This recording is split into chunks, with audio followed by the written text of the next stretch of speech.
আপনি কি জানেন ভারতে এমন একটি মন্দির আছে যেখানে ভগবান বিষ্ণুকে মানুষ বা চার হাতে নয় পূজা করা হয় কচ্ছপ রূপে? এই রহস্যময় মন্দিরটি অবস্থিত অন্ধ্রপ্রদেশের শ্রীকাকুলম জেলার শ্রীকুরমাম গ্রামে।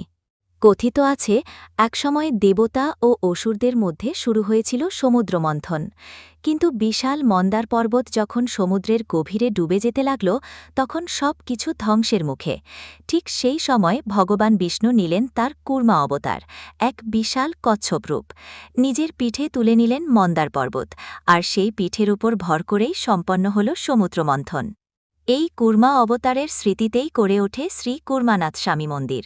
কিন্তু এই মন্দিরের সবচেয়ে আশ্চর্যের বিষয় হল এখানে বিষ্ণুর মূর্তি পিঠের দিকে শুয়ে থাকা কচ্ছপ আকারে, যা বিশ্বের খুব কম মন্দিরেই দেখা যায়।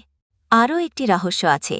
বলা হয় এই কচ্ছপ মূর্তির মাথা সবসময় পশ্চিম দিকে মুখ করে থাকে, যা হিন্দু মন্দির স্থাপত্যে অত্যন্ত বিরল। বিশ্বাস করা হয় যারা নিষ্ঠার সঙ্গে এখানে প্রার্থনা করেন তাদের জীবনের ভার নিজেই বহন করেন ভগবান কুর্মা, যেমন তিনি একদিন বহন করেছিলেন পুরো সৃষ্টিকে। আজও ভক্তরা বলেন এই মন্দিরে দাঁড়ালে এক অদ্ভুত শান্তি অনুভূত হয়, যেন সময় থমকে গেছে। এটাই শুধু একটি মন্দির নয়, এটি বিশ্বাসের এক জীবন্ত কাহিনী। আপনি কি আগে এই কুর্মা মন্দিরের কথা জানতেন? ভিডিও ভালো